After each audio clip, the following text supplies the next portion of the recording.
So hey hi, this is Swapnil. मैं आपका स्वागत करता हूं हमारे इस आज के YouTube सेशन में। आज मैं आपके लिए लेकर आया हूं यूजीसी नेट का फेवरेट टॉपिक जो कि है Davis versus Penck. So without any further delay अपने हम सेशन को शुरू करते हैं। हम सबसे पहले जानेंगे कि यार वेदरिंग क्या है। तो आप लोगों ने अपने घर में ना ऐसे पेंट को दीवार से छूटते हुए देखा होगा, या फिर आपने सिलबट्टे को ना घिस जाते हुए देखा होगा कि कुछ टाइम के बाद एक अंकल आते हैं जो अपनी हथौड़ी से ना इसमें वापस से छेद करते हैं क्योंकि ये घिस जाता है। तो ये कुछ देसी एग्जांपल है वेदरिंग के। वेदरिंग को थोड़ा और साइंटिफिक मैनर में समझे तो यार कोई जब पत्थर कोई भी चीज छोटे भागों में टूट जाती है उसको ही कहते हैं वेदरिंग। क्यों टूट जा रही है उसके मल्टीपल रीजन हो सकते हैं, जैसे कि कोई फिजिकली तोड़ रहा है, मैकेनिकली, या कोई केमिकली टूट रहा है, या फिर बायोलॉजिकली भी टूट जाते हैं। So let's understand what weathering is. So weathering is the break down of rocks into smaller particles. मैं और आपको अच्छे से एक्सप्लेन कर देता हूँ एक डायग्राम के थ्रू। सो इमेजिन करो यार ये एक रॉक है, ठीक है। अब इस पे बड़े सारे ना वेदरिंग एजेंट काम कर रहे हैं, जैसे कि यार समझ लो यहाँ पे बारिश हो रही है, तो बारिश से क्या होगा, और हवा भी चल रही है, ठीक है। तो बारिश से क्या होगा कि ये जो रॉक है ना इसके छोटे छोटे पार्टिकल्स टूट के ना यहीं पे गिर जाएंगे। सो बस यही है वेदरिंग। आगे देखते हैं इसके टाइप्स क्या क्या है। तो वेदरिंग कई टाइप की होती है। एक होती है फिजिकल वेदरिंग यानी मैकेनिकल वेदरिंग, दूसरी होती है केमिकल वेदरिंग, और तीसरी होती है हमारी बायोलॉजिकल वेदरिंग। सो एक एक करके इनके एग्जाम्पल को हम इमेज के थ्रू समझते चलते हैं, ठीक है। सो सबसे पहले आते हैं फिजिकल वेदरिंग। ये देख रहे हो आप, मतलब ये पत्थर बीच से चिटक गया है। चिटक क्यों गया? Due to thermal expansion. तो इसको हम बोलते हैं thermal expansion, THERMAL, and expansion. अब थर्मल एक्सपेंशन क्या होता है? आप लोगों ने नोटिस किया होगा दिन में जब सूरज की रोशनी बहुत तेज होती है तो धूप की वजह से ना ये पत्थर बहुत ज्यादा हीट हो जाता है। हीट होने की वजह से ना इसके जो अंदर इसके पार्टिकल्स होते हैं वो दूर दूर भागते हैं। फिर रात में जब अचानक से टेम्परेचर गिरता है तो ये इनके पार्टिकल वापस से कॉन्ट्रैक्ट होते हैं, एंड ड्यू टू दिस दूर जाना और पास आने से ना ये चिटक जाते हैं। तो इसको ही बोलते हैं थर्मल एक्सपेंशन की वजह से चिटक गया पत्थर। This is example of physical weathering. दूसरा एग्जाम्पल है, इसको बोलते हैं exfoliation. What is it? Exfoliation. इसका दूसरा नाम है अनियन पीलिंग भी। फॉर एग्जाम्पल जैसे आपने प्याज को देखा होगा ना, प्याज क्या होता है वो लेयर बाय लेयर उतरता है। तो वैसे ही इस पे जब बहुत सारे वेदरिंग एजेंट काम करें तो पहले इसकी ऊपर की लेयर, जैसे आप देख रहे हो ये लेयर उतर गई है, वापस से फिर इसकी कोई दूसरी लेयर उतर जाएगी। सो ऐसे ऐसे करके over the period of time weathered हो जाएगा पूरा। Let's move further to what is, इसको हम बोलते हैं freeze and thaw action. Freeze and thaw, sorry. अब फ्रीज एंड थॉ कहां पे होगा? जैसे कि फ्रीज लिखा है मतलब यहां पे बर्फ जमना है, तो बर्फ तो वहां जमेगी जहां पे ग्लेशियर्स होते हैं। तो ऐसे ठंडे प्रदेशों में जब भी कोई पत्थर में ऐसा कोई क्रैक बनता है तो वहां पे बर्फ जम जाती है। पहले तो बर्फ जब पिघलेगी, दिन में बर्फ पिघल जाएगी तो वो पानी हो जाएगा वहां पे, लेकिन रात में जैसे टेम्परेचर वहां का गिरेगा तो ये पत्थर वापस से बर्फ जमेगी। तो बर्फ जमने से क्या मतलब, वो और ज्यादा जगह एक्वायर करेगी। जगह एक्वायर करने की वजह से ये देखो ये पत्थर और दूर दूर थोड़ा सा खिसकेंगे और चिटक जाएंगे, and over the period of time ये धीरे धीरे अलग हो जाएंगे। सो ये हो गए हमारे तीन एग्जांपल किसके? फिजिकल वेदरिंग के। पहला हमने क्या पढ़ा? पहला हमने पढ़ा है थर्मल एक्सपेंशन, दूसरा हमने पढ़ा है एक्सफोलिएशन, तीसरा हमने पढ़ा है फ्रीज एंड थॉ एक्शन। यहां तक से समझ में आ रहा है दोस्त? अब आगे चलते हैं, क्या होती है केमिकल वेदरिंग। केमिकल वेदरिंग के दो एग्जांपल मैं आपके लिए लेकर आया हूं। पहला है यार हाइड्रोलिसिस, मतलब पानी पड़ने से ना कोई रॉक का, पत्थर का पिघल जाना। जैसे कि हम नमक डालते हैं तो नमक क्या होता है? पानी में पिघल जाता है। सेम वैसा ही कुछ रॉक्स होते हैं, जैसे लाइमस्टोन हो गया, तो वो क्या होंगे, एसिड रेन हुई तो वो पिघल जाते हैं। ये इसका एग्जांपल है। रॉक आप देख सकते हो पिघल गई बीच बीच में बारिश की वजह से। दूसरा है रस्टिंग। रस्टिंग मतलब होता है जंग लगना, ये हो गई हमारी रस्टिंग। तो ऐसे रॉक्स, जैसे आप लोगों ने ना जब आप लोगों ने जब इंडियन ज्योग्राफी में सॉइल्स पढ़ा होगा तो उसमें एक सॉइल होती है लैटेराइट सॉइल, जो कि लाल रंग की होती है। क्यों? क्योंकि उसमें Fe यानी लोहे की मात्रा ज्यादा पाई जाती है। तो ऐसे भी कुछ और रॉक्स होते हैं जिसमें आयरन या मैग्नीशियम काफी ज्यादा पाया जाता है। तो वहां पे भी जब वो when they are in subjected to the rain, जब वो बारिश के प्रभाव में आते हैं तो वो भी धीरे धीरे रस्ट करने लग जाते हैं, ऐसे लाल लाल दिखने लगते हैं। तो ये दो हमारे एग्जांपल है केमिकल वेदरिंग के। Let's move to what is biological weathering.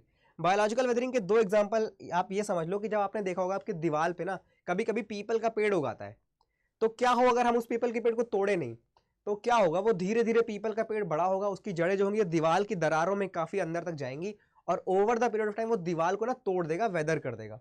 सो ये देख लो रूट है, फैल रही है, जाके रॉक को वेदर कर रहा है। दूसरा एग्जांपल है यार गाय या कोई ऐसे एनिमल जो अपना चारा खाते हैं, तो क्या अपने पैरों से, अपने खुर से, अपने मुंह से मतलब जो मिट्टी होती है उसको वेदर करते रहते हैं। सो ये हमारे हैं कुछ बायोलॉजिकल वेदरिंग के एग्जाम्पल्स। तो अब समझते हैं इरोजन क्या है। हमने वेदरिंग समझ लिया क्या है, हमने टाइप्स ऑफ वेदरिंग समझ लिया क्या है, तो अब आज जानते हैं यार इरोजन क्या है। तो फिर से मैं आपको एक डायग्राम से समझाता हूं कि देखो ये हमारा पत्थर है, वही पहले वाला डायग्राम मैं बना रहा हूं। ये हमारा पत्थर है, इस पे बहुत सारे जो हमारे वेदरिंग एजेंट थे काम कर रहे थे। जैसे बारिश हो रही थी, ठीक है, और मान लो नदी थी या कुछ भी, तो क्या हो रहा था, इसके जो पत्थर थे, इसके जो स्मॉलर पार्टिकल्स थे टूट रहे थे, वेदर होके यहीं पे गिर जा रहे थे। सो यहां तक सब क्लियर है। ये थे हमारी weathering, this is our weathering. लेकिन क्या हो अगर ये जो स्मॉलर पार्टिकल्स हैं, ये जो स्मॉलर पार्टिकल्स हैं, ये यहां से उठकर किसी दूसरी लोकेशन पे ना ट्रांसपोर्ट हो जाए। सो इसको अब हम बोलते हैं erosion. What is erosion? So erosion होता है मूवमेंट या transport of weathered material of a rock. क्यों? ये कैसे यहां से यहां फिसल गए, मतलब कैसे यहां से यहां मूव किए हैं? ये मूव कर सकते हैं ड्यू टू एयर, जैसा कि हमारे सैंड ड्यून्स के केस में होता है, रेगिस्तान में जो हवा रेत उड़ा के ले जाती है वो वैसा हो सकता है, या फिर हो सकता है, या फिर कोई रिवर हो सकती है, ठीक है, या फिर ग्रेविटी खुद भी हो सकती है। So this is our weathering and this portion is our erosion. Erosion मतलब जो वेदर मटेरियल गिर के नीचे जमीन में पड़ा है वो कैसे दूसरी जगह पे ट्रांसफॉर्म, मतलब ट्रांसपोर्ट हो गया, ठीक है। ये देखो, इसका ये घरेलू एग्जांपल मैंने जो आपके लिए लिया है, मतलब कि जमीन पे जब भी कोई गंदगी हमसे गिर जाती है, हमने कुछ खाया, बिस्किट खाया, गिर गया वहां पे, तो हम लोग क्या करते हैं, पानी डाल देते हैं। पानी डालना तो बह के दूसरी जगह चला गया, तो वो जो बिस्किट खा के जो टुकड़ा गिरा था उसका ट्रांसपोर्ट हो गया ना दूसरी जगह, तो उसको ही हम कहते हैं इरोजन। आइए आगे बढ़ते हैं। ये कुछ एग्जांपल्स मैंने दे रखे हैं, इसको हम बोलते हैं मशरूम रॉक। यार एक मिनट, ये विजिबल नहीं होगा I think. This is our mushroom rock. कहाँ पे पाई जाती है? एरिड रीजन में। अब देखो इसमें क्या हो रहा है, इसका नीचे का आप देख रहे हो ना भाग, ये काफी पतला है। एक मिनट, हाँ, ये देख रहे हो काफी पतला है। ऐसा क्यों हुआ? क्योंकि जो हवा है एरिड रीजन में काफी तेज चलती है नियर द सरफेस, तो यहाँ के ना, यहाँ के चीजों को बार बार इरोड कर रही है, और इरोड करके, सिर्फ इरोड करके यहाँ गिरा नहीं दे रही है, मतलब इसको दूसरी जगह पे भी ना मूव करा दे रही है। तो यहाँ पे इसका इरोजन हो गया, इस वजह से नीचे से पतला, ऊपर से वैसा ही रहेगा।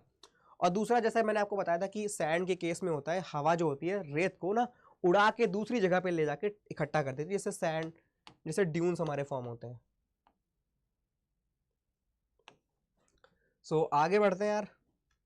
अब आ जाता है डेन्यूडेशन क्या है। सो बेसिकली जो मैंने आपको बताया वेदरिंग, यानी किसी पत्थर का टूट के वहीं पे गिर जाना, यानी होता है जो कि होती है वेदरिंग, मतलब किसी पत्थर का टूट जाना, यानी this is a in situ process. In situ मतलब उसी जगह पे। और दूसरा हो गया इरोजन, यानी ये हो गया एक्स सीटू। एक्स सीटू मतलब कोई भी चीज टूट कर दूसरी जगह ट्रांसपोर्ट हो जा रही है। अगर ये दोनों एक साथ हो रही हैं, मतलब कोई पत्थर है ये, ठीक है, ये पत्थर टूट भी रहा है, और टूट होने के साथ देखो यहाँ पे क्या है, यहाँ पे जो इरोजिव एजेंट है वो यहाँ पे ग्रेविटी, ड्यू टू ग्रेविटी ये मूव कर रहा है ना। तो कोई यहाँ पे पत्थर टूटा है और साथ में ग्रेविटी के चक्कर में मूव होके देखो नीचे आ गया, सो इसको ही हम बोलेंगे डेन्यूडेशन। सो ये डेफिनेशन यहाँ पे लिखी हुई है। यहाँ पे एक थोड़ी सी टाइपो एरर है, यहाँ पे होगा जेनेटिक, यहाँ पे जी मैं मिस कर गया हूँ, तो exogenic process. So basically exogenic process क्या होता है, जो डेन्यूडेशन होता है ना वो एक्सोजेनिक प्रोसेस की वजह से होता है। एक्सोजेनिक क्या मतलब, एक मिनट, होता है क्योंकि एक्सोजेनिक प्रोसेस। सो यार एक्सो मतलब होता है बाहर, एक्सो मतलब होता है बाहर। बाहर मतलब जो धरती के बाहर हो रहा है, उसकी सतह से ऊपर हो रहा है, यानी एटमॉस्फेरिक आप कह सकते हो। इसमें इसके कई एग्जांपल होते हैं, जैसे कि हमारा रेन हो गया, रिवर हो गया, ग्रेविटी हो गया, और भी अदर हो सकते हैं, ठीक है। So let's move further to cycle of erosion. अब यहां से हम अपने मुद्दे पे आ रहे हैं धीरे धीरे। इससे काफी ज्यादा यूजीसी नेट हर साल क्वेश्चन पूछता है डेविस और पेंग से। अगर वो डायरेक्ट क्वेश्चन सिर्फ डेविस और पेंग से नहीं पूछेगा ना, तो और भी जो अदर साइकिल ऑफ इरोजन है उसमें वो इनके एक एक स्टेटमेंट डाल देता है या उनका नाम डाल देता है। तो आप समझते हैं साइकिल ऑफ इरोजन क्या है। साइकिल आप समझते हो क्या होता है? साइकिल मतलब कोई चीज यहां से शुरू हुई है और वापस आके यहीं पे खत्म हो जाएगी। सो दिस इज अ साइकिल। हम लोग जब इन्वायरमेंट पढ़ते हैं तो उसमें हम लोग नाइट्रोजन साइकिल पढ़ते हैं कि कैसे नाइट्रोजन भाई हम लोग इन्वायरमेंट से ले रहे हैं और एट दिन वो जाके इन्वायरमेंट में ही छूट जा रही है। सो ऐसे ही होता है कि जो लैंड फॉर्म होते हैं वो भी just like a child, just like living organism, वो भी धीरे धीरे डेवलप होते हैं youth, mature and old age में। सो इसको ही बोलते हैं साइकिल ऑफ इरोजन। मतलब कोई भी लैंड फॉर्म एक साइक्लिक मैनर में ही डेवलप होता है, धीरे धीरे बढ़ता है, धीरे धीरे फिर वो वापस से कम हो जाता है। फॉर एग्जाम्पल जैसे कोई लैंड फॉर्म है, जब पहले एंडोजेनिक फोर्स होंगी तो एक जमीन रहेगी नॉर्मल सी, जब वहां पे प्लेट टेक्टोनिक हुई तो एक यहाँ पे पहाड़ बन गया और फिर धीरे धीरे जाके क्या होगा, over the period of time ये भी एक फ्लैट प्लेन में बन जाएगा। इसका एग्जांपल है अरावलीज। अरावलीज ना कैम्ब्रियन टाइम पे ना बहुत ऊंचे पर्वत है, एक टाइम के वर्ल्ड के विश्व के सबसे ऊंचे पर्वत, सबसे लंबी पर्वत श्रृंखला थी। लेकिन क्या हुआ, इस पे एक्सोजेनिक फोर्सेस ने काम किया और आज ये बस एक रेसिडुअल हिल्स के मामले में बस छोटी सी एक हिल है। तो ये होता है साइकिल ऑफ इरोजन। इसको मैं थोड़ा और अच्छे समझाता हूं आपको। जैसे कि समझ लो कि ये हमारा लाइफ फेज है। मैं यार यहां से ले रहा हूं, आप इसको इग्नोर कर देना, ठीक है, इसको इग्नोर करो, यहां से समझो। जैसे ये हो गया हमारा यूथ, ठीक है, ये हमारी होगी मैच्योर एज और ये हम हो गए ओल्ड एज। अब जब हम बच्चे थे, जब हम एकदम छोटे बच्चे थे, युवा थे, यूथ थे, तो हमें क्या होता था, हमें बहुत ज्यादा एनर्जी रहती थी। मतलब हमें पूरा दिन खेलना है फिर भी हम थक नहीं रहे, खाने पीने का कोई ध्यान नहीं, एकदम दिन बहुत अच्छे से गुजरता था। फिर धीरे धीरे मेच्योर हुए, वो एनर्जी हमारी थोड़ी कम हुई, हम थोड़ा और स्टेबल हो गए, खुद को लेकर ज्यादा सोचने लगे, मतलब हमने और भी चीजें डेवलप की। फिर जब हम ओल्ड एज में आए तो क्या हुआ, हमारे अंदर एनर्जी बहुत कम बची। अब हम बहुत ज्यादा काम नहीं कर सकते जितना हम यूथ लेवल पे या मेच्योर लेवल पे कर सकते थे। तो ऐसे ही लैंड फॉर्म जो होते हैं वो भी ऐसे ही काम करते हैं। सो सबसे पहले हम बात करेंगे डेविस के साइकिल की। तो चलिए शुरू करते हैं डेविस को। सो क्या हुआ कि जो सबसे पहली बात, ये जो साइक्लिक मैनर में जो लैंड फॉर्म डेवलप हो रहे हैं, सबसे पहली बात इसकी की थी हटन ने। हटन ने की थी। इन्होंने ही कॉन्सेप्ट दिया था कि प्रेजेंट इज की टू द पास्ट। अगर आप किसी के प्रेजेंट को देख रहे हो, प्रेजेंट इज की टू द पास्ट, मतलब अगर आप इसके प्रेजेंट को देख रहे हो तो आप उसके पास्ट को भी जज कर सकते हो। ये हटन का कॉन्सेप्ट था। इसको द कंसेप्ट ऑफ यूनिफॉर्मिज्म कहते हैं। यूजीसी नेट एग्जाम में ये भी डायरेक्टली पूछा गया है। तो सबसे पहले बात की हटन ने। हटन के बाद क्या हुआ कि 1859 में चार्ल्स डार्विन, जिसको हम लोग डार्विन को पढ़ते हैं साइंस में, तो चार्ल्स डार्विन ने अपनी एक बुक पब्लिश की जिसका नाम था ओरिजिन ऑफ स्पेशीज। उसमें उन्होंने क्या कॉन्सेप्ट दिया था, आपको याद होगा कि जो जिराफ थे ऊंची गर्दन वाले वो बच गए और जो छोटी हाइट गर्दन के थे वो सारे मर गए। मतलब उसमें उन्होंने सर्वाइवल ऑफ द फिटेस्ट की बात की थी। सो इसमें इन्होंने 2-3 बातें की। सबसे पहले डार्विन ने बात किया नेचुरल सिलेक्शन की, नेचर जो होगी वो खुद ही सेलेक्ट कर लेती है। तो पहले इन्होंने बात की नेचुरल सिलेक्शन की, और दूसरी इन्होंने बात की सर्वाइवल ऑफ द फिटेस्ट की।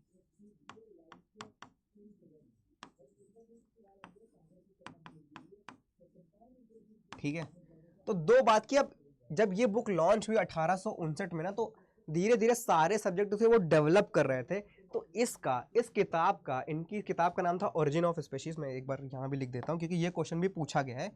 आप जो यूजीसी नेट की प्रिपरेशन कर रहे हैं वो जानते हैं कि इससे क्वेश्चन बनते हैं, वो किताबों को मैच द फॉलोइंग में या डायरेक्टली पूछ लेते हैं कि कौन से पेयर सही मैच है या नहीं। ठीक है, तो डार्विन की इनकी बुक का क्या नाम था, इनकी बुक का नाम था origin of species. Origin of species. So ये इंपॉर्टेंट है, ये भी इंपॉर्टेंट है, ठीक है, और ये भी इंपॉर्टेंट है। इन्होंने कौन सा कॉन्सेप्ट दिया था, यूनिफॉर्मिटिज्म का, यूनिफॉर्मिटिज्म। ठीक है, तो ये सारी चीज़ें इंपॉर्टेंट, ये साइड काफ़ी ज़्यादा इंपॉर्टेंट हो गई है।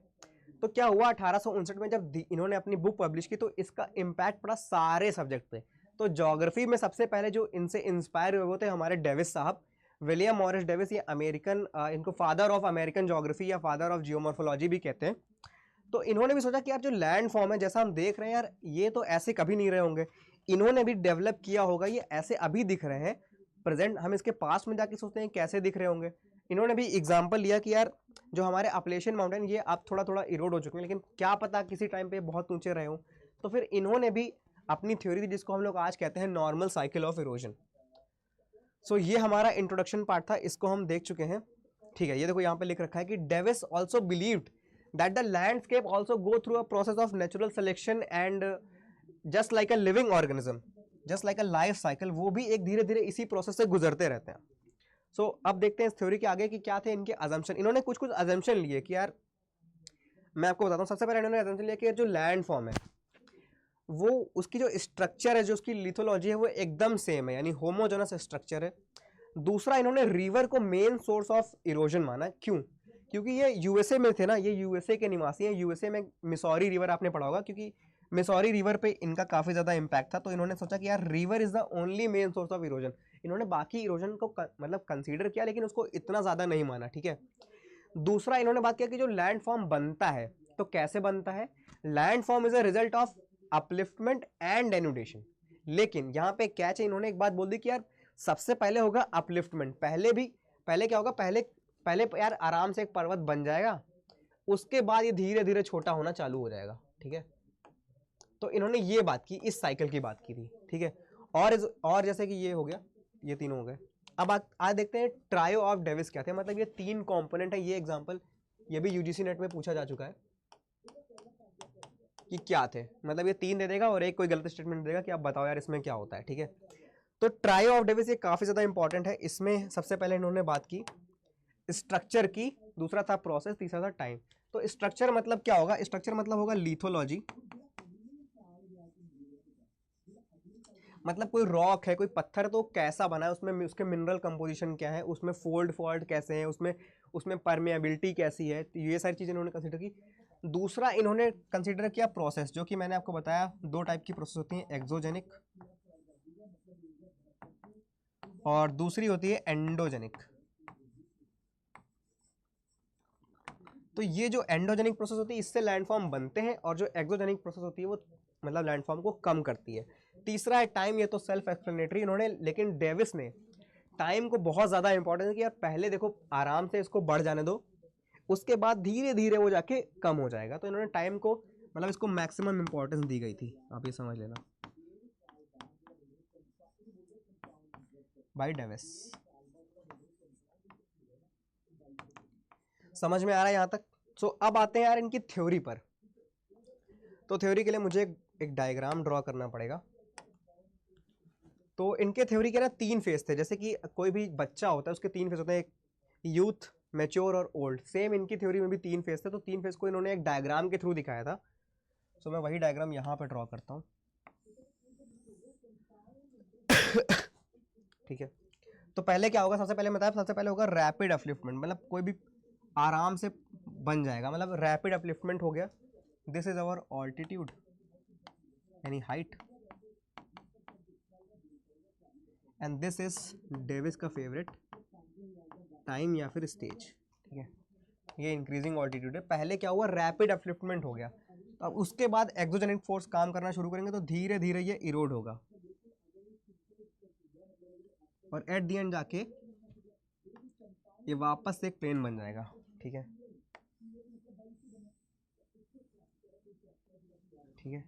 So this is how Davis, एक यार थोड़ा गड़बड़ हो गया। ठीक है, तो ये था डेविस का। इसमें देखो मैं इसके फेजेस बना देता हूं। पहला फेज ये है, this is the phase of rapid upliftment, rapid upliftment. तो पहले रैपिड अपलिफ्टमेंट हो गया। अब यहां से जो इरेसिव एजेंट थे इन्होंने काम करना शुरू किया। तो ये पहली स्टेज है जिसको हम बोलते हैं यूथ या फिर यंग एज। दूसरी हमारी आती है mature age, this is our mature age. And third is our old as, जिसमें बहुत ज़्यादा एनर्जी कम है, हम बहुत ज़्यादा लेथार्जिक फील करते हैं। ठीक है, so this is our old age. So ये डेविस है। अब इसको हम कैसे कैसे इनके मतलब ये जो फेजेस हैं अलग अलग, इनको हम आगे डिटेल में अच्छे से डिस्कस करने वाले हैं। ठीक है, तो डेविस यहाँ तक क्लियर है, समझ आ रहा है ना सबको यार? ठीक है, सो सबसे पहले बात करते हैं यूथ एज की। यूथ एज मतलब एनर्जी बहुत ज़्यादा है। अब एक बात और, वो भूल तो नहीं गया ना कि रिवर जो थी यहाँ पे मेन एजेंट है, रिवर ही इसको धीरे धीरे इस पहाड़ को ना कम करेगी हाइट में। तो ठीक है, यहाँ से आप समझते चलते हैं कि देखो क्या हुआ। अब यूथ एज है, यूथ एज में क्या होगा, जैसे ये पहाड़ है, कोई बहुत ऊंचा सा पहाड़ है, अब इस पे एक रिवर काम कर रही है, रिवर।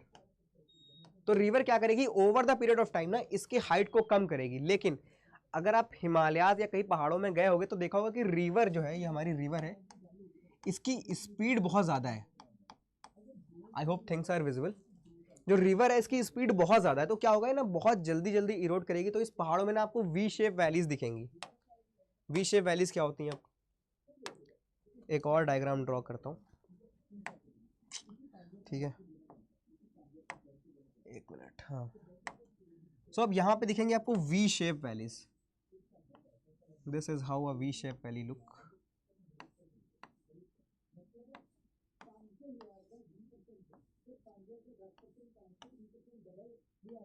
ठीक है, तो ऐसे दिखती है हमारी वी शेप वैलीज। समझ में आ रहा है, डायग्राम 3D डायग्राम बनाया है। अब इसमें ही ना ये रिवर जो होगी इसी में फ्लो करेगी, यहाँ पे रिवर फ्लो कर रही है, मतलब इसने इतना ज्यादा वर्टिकल इरोजन कर दिया है कि ये रिवर अब वी शेप वैली में फ्लो करेगी। तो यही यहाँ पे लिख रखा है कि रिवर जो होती है बहुत स्मॉल होंगी, उसमें एनर्जी काफी ज्यादा होगी, काफी ज्यादा स्पीड होगी।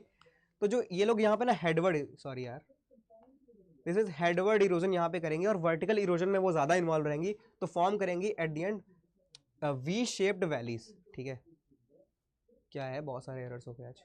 ठीक है, और इन इलाकों में आपको बहुत सारे फॉल्स और कैटरैक्ट भी देखने को मिलते रहेंगे। ठीक है, और ये धीरे धीरे जो वैलीज है ना, ये धीरे धीरे वाइड भी होती चली जाएंगी, ये देख रहे हो आप। सो this is our V shape valley, ये अगर आपको विजिबल है, this is V shape valley. इसमें देखो ये नदी ऐसे फ्लो कर रही है ना, और दूसरे ये हैं कैटरैक्ट जो हमारे दिखते हैं, या फॉल्स जिनको हम बोलते हैं।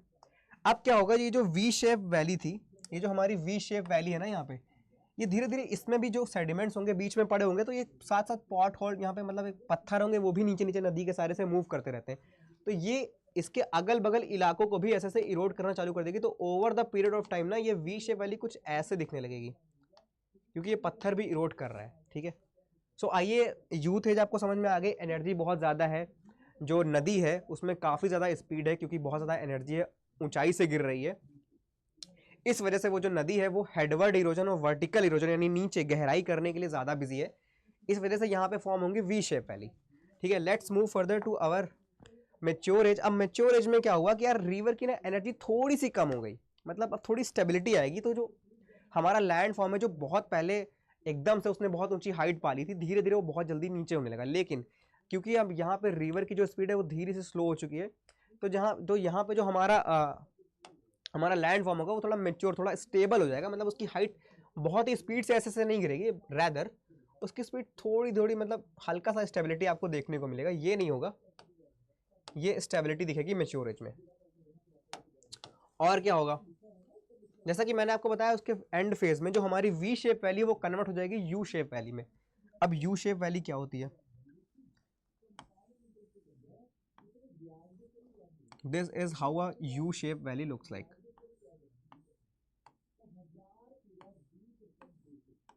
ठीक है, ऐसे होती है हमारी यू शेप वैली। अब ये कैसे बनी है, जो वी शेप वैली थी उसके साथ जो बीच में पत्थर भी मूव कर रहे थे, थोड़े थोड़े पत्थर या उसके जो सेडिमेंट थे वो भी मूव कर रहे थे मान लो, तो ये साथ साथ ना इस पार्ट को इरोड करते चल रहे थे।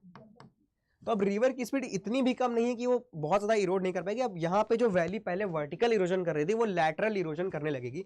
सो दिस इज वर्टिकल इरोजन जो पहले फेज में हो रहा था, लेकिन अब किस चीज़ में इन्वॉल्व है, लैटरल इरोजन में इन्वॉल्व है, मतलब ये इधर इधर भी इरोड करेगी। So over the period of time ना ये भी और धीरे धीरे वाइड होता चला जाएगा। ठीक है, और इसी के एंड फेज में ये इतना ज़्यादा इरोड कर देगी कि आपको मिएंडर्स भी दिखना शुरू हो जाएंगे। इस फेज में दिख रहे हैं मिएंडर्स, मिएंडर्स मतलब क्योंकि इनकी साइनोसिटी ना काफ़ी ज़्यादा हाई होती है, इस वजह से मिएंडर भी दिखने लगेंगे। ये है हमारी U shape valley, U shape valley. ठीक है, let's move further to our old age. अब मेच्योर एज में क्या हुआ कि मेंडर दिखना शुरू हो चुके हैं। जो वर्टिकल इरोजन जो पहले नीचे वैली डीपनिंग कर रहा था वो एकदम रुक चुका है। अब लैटरल इरोजन फिर भी कंटिन्यू, साथ साथ जो लैटरल इरोजन के साथ यहाँ पे ना क्या बोलते हैं, डिपोजिशन भी होने लग रहा है। तो due to deposition and lateral erosion, यहाँ पे आपको पहली बात तो आपको क्या क्या दिखेगा, यहाँ पे आपको नदी ना ऐसे मियांडर करते दिख जाएंगी। मियांडर करने के साथ साथ कुछ कुछ यहाँ पे ना ब्रेक डाउन हो जाते हैं। तो ब्रेक डाउन होने की वजह से ना एक आपको ये ऑक्सबो लेक भी दिख जाएंगे ऐसे से।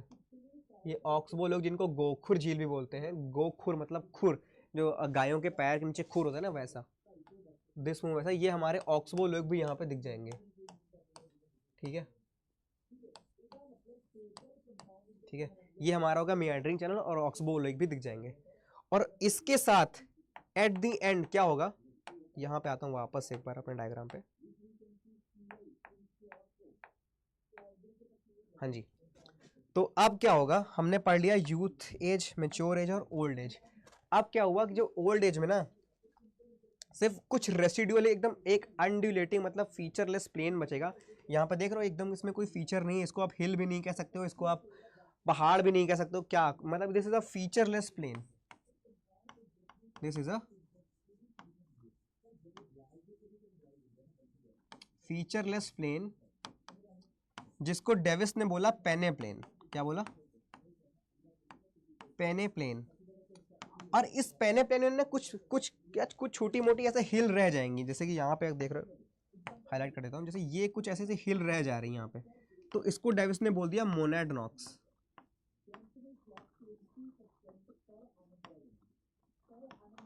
ठीक है, इसको डेविस ने बोल दिया मोनैडनॉक्स। तो ये थी हमारी डेविस की थ्योरी। आई होप आपको चीजें काफी ज्यादा क्लियर है, ये भी टर्म दोनों काफी इंपॉर्टेंट है।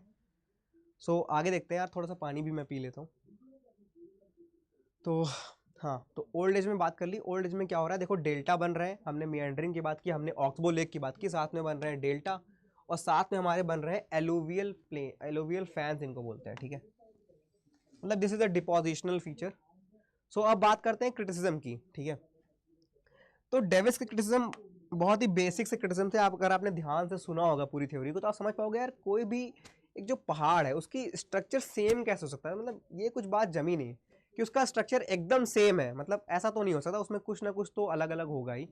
तो सबसे पहला क्रिटिसिज्म इनका ये भी था कि यार सेम लिथोलॉजी तो नहीं हो सकती, देखो। ठीक है, दूसरा था कि यार रैपिड अपलिफ्टमेंट पहले अपलिफ्टमेंट हो जाएगा, फिर बाद में धीरे धीरे शुरू होगा छोटा होना, तो यार ऐसा नहीं होता, दोनों चीजें काम एक साथ काम करती हैं, अपलिफ्टमेंट भी होता रहेगा और साथ में इरोजन भी होता रहेगा। तो एक ये भी इनका गलत हो गया।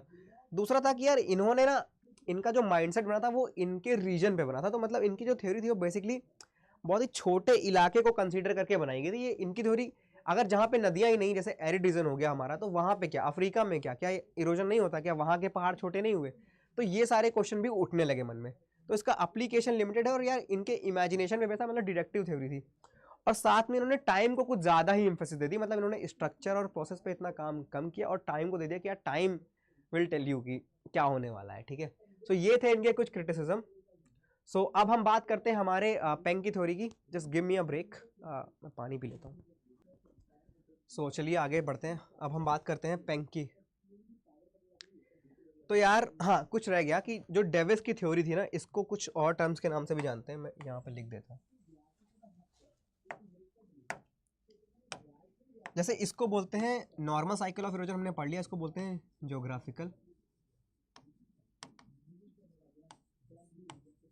साइकिल ऑफ इरोजन ऑल्सो, साथ साथ इसको रिवर का साइकिल ऑफ इरोजन भी बोलते हैं। सो अब आगे देखते हैं पेंग की थ्योरी क्या क्या थी। ठीक है, सो लेट्स मूव टू पेंग।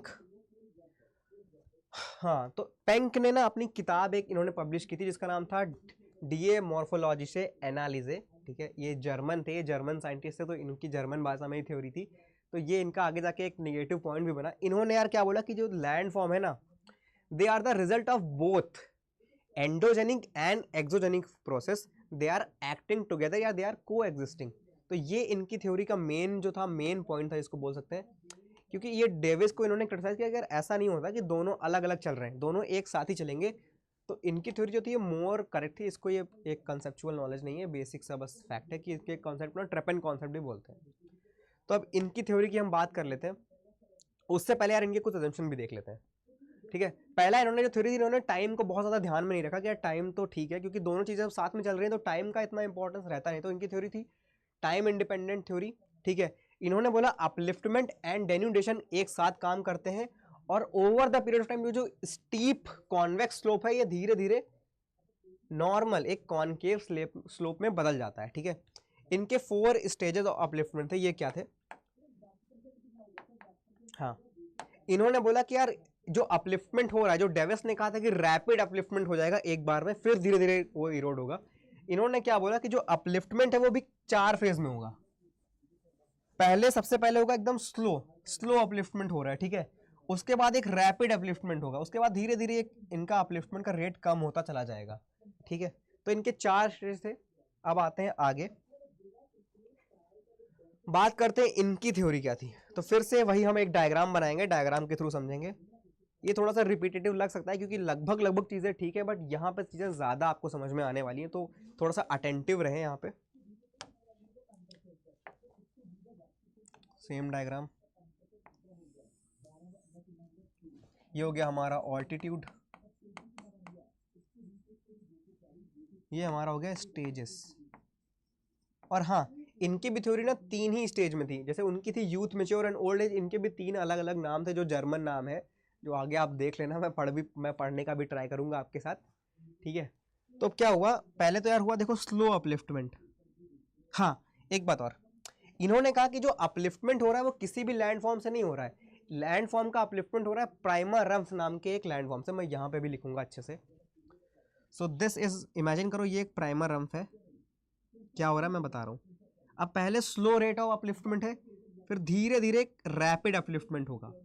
अब इस रैपिड अपलिफ्टमेंट के बाद धीरे धीरे 4 स्टेज ना, अब ये धीरे धीरे स्लो डाउन हो जाएगा, स्लो अपलिफ्टमेंट। अब यहाँ पे साथ साथ, क्योंकि साथ साथ वो भी काम कर रहे हैं, यानी जो हमारे एक्सोजेनिक प्रोसेस हैं, जो इरोजन डेनुडेशन भी साथ साथ हो रहा है, तो धीरे धीरे ये इरोड भी हो रहा है, ठीक है। So this is somewhat like this, ठीक है।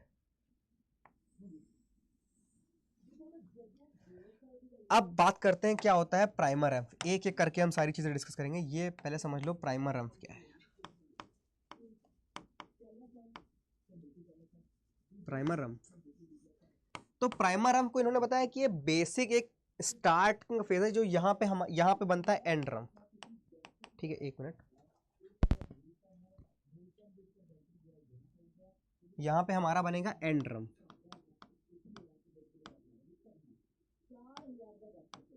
ठीक है। ये सारे जर्मन टर्म्स हैं। तो ये एक इनिशियल फेज है, इसी पे सारा अपलिफ्टमेंट होगा। तो पहला जो फेज है, this is a phase of rapid upliftment and, ठीक है, स्लो, ये अपलिफ्टमेंट का फेज है। अब यहाँ पे जो है हमारी फोर्सेस है वो दोनों एक साथ काम करें। तो लिख लेते हैं कि हो क्या रहा है यहाँ पे, पार्डन माई राइटिंग यार, अपलिफ्टमेंट प्लस डेन्यूडेशन एक साथ काम कर रहे हैं, ठीक है। तो पहली फेज सेम वही फेज 1, दूसरी वही सेम फेज 2, और तीसरी हमारी फेज ओल्ड, या इन्होंने तो कुछ और ही नाम दिया था। तो दिस इज अवर स्टेज 3। अब हम बारी से एक एक करके इनकी सारी फेजेस को पढ़ेंगे, ठीक है। So let us understand what is phase 1। तो फेज 1 को बोलते हैं, आराम से आप पढ़ लो, ऑफ्स्टेगिंडे एंटविकलंग। इसको मैं ऐसे पढ़ रहा हूँ, जर्मन में कुछ और होता होगा। जिसको अच्छा आता हो पढ़ना वो मुझे कमेंट्स में करके बता देगा। तो सेम फेज है, क्योंकि ये पहला फेज है। यहाँ पे जो रेट ऑफ अपलिफ्टमेंट है वो काफी ज्यादा है। मतलब the rate of upliftment here is, upliftment यहाँ पे ना काफी तेज हो रहा है, और इसके अकॉर्डिंग जो एक्सोजेनिक फोर्सेस है वो थोड़ी सी वीक है। तो यहाँ पे जो डेन्यूडेशन है, डेन्यूडेशन वो कंपैरेटिवली थोड़ी सी स्लो। मतलब यहाँ पे देखो ज्यादा रेट ऑफ अपलिफ्टमेंट है और कम है डेन्यूडेशन। तो क्या होगा, जो लैंड फॉर्म होगा यहाँ पे मैक्सिमम हाइट अचीव कर ले जाएगा। देखो यहाँ पे मैक्सिमम हाइट उसने अचीव कर ली है कि भाई हम ऊंचाई तो काफी तेज से जा रहे हैं और नीचे हमें पैर खींचने वाले कम लोग हैं, तो यार ज्यादा ऊपर बढ़ गए, ठीक है। अब इसी में हमें वी शेप वैलीज भी दिखेंगी, वही सारी बातें, वी शेप वैलीज दिखेंगी। और यहाँ पे सारी चीज़ें और अदर चीज़ें लिखी हुई कि ये मैक्सिमम हाइट अचीव कर लेगा और जो कॉन्वेक्स स्लेब का डेवलपमेंट हो जाएगा, मतलब एक काफ़ी स्टीप कॉन्वेक्स स्लोप बन जाएगा। दूसरा इसको बोलते हैं यार, फिर वही बात, ग्लिच फॉर्मिंग एंटविकलंग, ठीक है। अब इसमें क्या हुआ, this is the rate of uniform development. वापस से वही बात आएगी कि ये जो एज है थोड़ी सी कुछ कुछ मैच्योर एज जैसी नहीं लग रही कि यार चीजें थोड़ी स्टेबल हो जाएंगी, तो this is similarly the mature age of Davis, maturity यहाँ पे आएगी। तो यहाँ पे चीजें मतलब यहाँ पे क्योंकि जो रेट ऑफ अपलिफ्टमेंट है this is equal to the rate of denudation, तो यहाँ पे क्या होगा, जो अपलिफ्टमेंट का रेट है, अपलिफ्टमेंट का रेट है is equal to the rate of denudation. इसलिए जो लैंड फॉर्म होगा वो होगा यूनिफॉर्म, ठीक है। और फिर वही बात यहाँ पे हमें काफी जो वी शेप वैली है वो टर्न हो जाएगी यू शेप वैलीज में, ठीक है। तो तीसरा है, इसको बोलते हैं एब्स्टेगिंडे एंट विकलांग। अब इसमें क्या हुआ, इसमें कई फेजेस हैं, इसमें मैं आपको यहाँ डायग्राम से समझाता हूँ कि हमने यू शेप वैलीज को बनते देख लिया, हमने देख लिया कि कैसे कैसे जो वर्टिकल हमारा जो एकदम स्टीप कॉन्वेक्स स्लोप था वो धीरे धीरे नॉर्मल हो रहा है, मतलब स्टीप कॉन्वेक्स स्लोप धीरे धीरे मतलब एक कॉनकेव स्लोप में बदल जा रहा है जो हल्का जेंटल होगा। तो अब क्या हो रहा है यार, हाइट कम हो रही है, यू शेप वैलीज बनती जा रही हैं। अब वापस से यहाँ पे वही सारी बातें आएंगी कि यहाँ पे भी हमारे मेंडर्स फॉर्म होंगे, यहाँ पे हमारे डेल्टास फॉर्म हो जाएंगे एट द एंड, और धीरे धीरे चीज़ें और हो जाएंगी। अब यहाँ पे क्या हुआ, देखो यहाँ पे 2-3 टर्म्स हैं जो इंपॉर्टेंट है काफ़ी यूजीसी नेट एग्जामिनेशन के परस्पेक्टिव से। तो सबसे पहला टर्म है कि बॉस-चुंगेन क्या होता है और हैडल-हैंगन क्या होता है। तो ये देखो हमारे 2 टर्म है, where is this is Boschungen and this is हैडल-हैंगन। तो अब डायग्राम मैंने इसलिए बनाया कि डायग्राम से आपको चीज़ें जल्दी समझ में आएंगी। तो दिस इज अवर बॉस-चुंगेन, मैं बी लिख दे रहा हूँ, ठीक है, and this is our hadal-hang.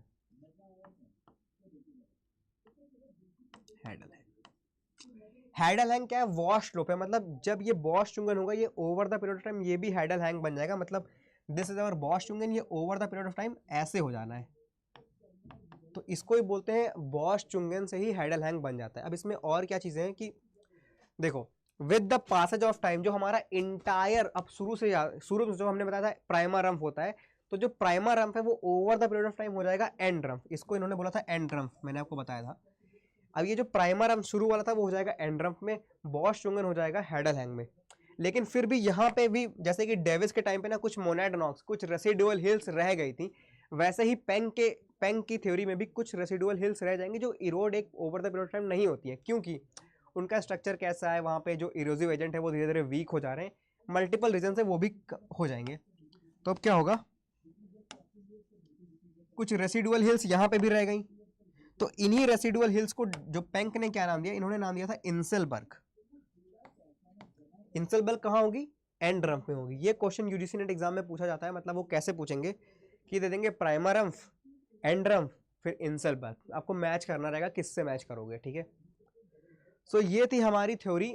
अब बात कर लेते हैं कुछ पेंक के भी क्रिटिसिज्म के बारे में। तो यार पेंक ने क्या किया कि लगता है तुम्हें लग नहीं रहा कि यार इन्होंने डेविस के ही से थोड़ा इंस्पायर होकर इन्होंने भी 3 स्टेजेस दिए, इन्होंने भी लिथोलॉजी को ध्यान में नहीं रखा। हालांकि इनमें एक अच्छी बात ये थी कि इन्होंने बताया कि जो पहले जो हमारा अपलिफ्टमेंट हो रहा है वो पहले स्लो होगा फिर धीरे धीरे तेज होगा, जो कि बाद में कंफर्म भी हुआ है हमारी प्लेट टेक्टोनिक थ्योरी से।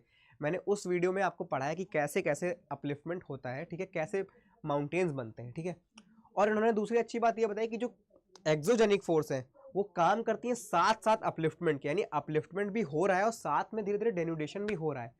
तो ये था हमारा सेशन आज हमारे डेविस और पेंक के बारे में। हमने शुरू किया है सबसे पहले जानकर क्या होती है वेदरिंग, फिर हम गए इरोजन क्या होता है, फिर हमने पढ़ा डेन्यूडेशन क्या होता है, फिर हमने एक एक करके थ्योरी को काफ़ी डिटेल और अच्छे से डायग्रामेटिक मैनर में पढ़ा है कि डेविस की थ्योरी क्या थी, उनके स्टेजेस क्या थे, what is try of Davis, what is criticism of Davis. उसके बाद हमने पढ़ा पेंक की थ्योरी क्या है, बॉस-चुंगेन क्या है, हैडल-हैंग क्या है, प्राइमर रम्फ क्या है, एंड रम्फ क्या है, ये सारी बातें हमने अच्छे से डिस्कस की।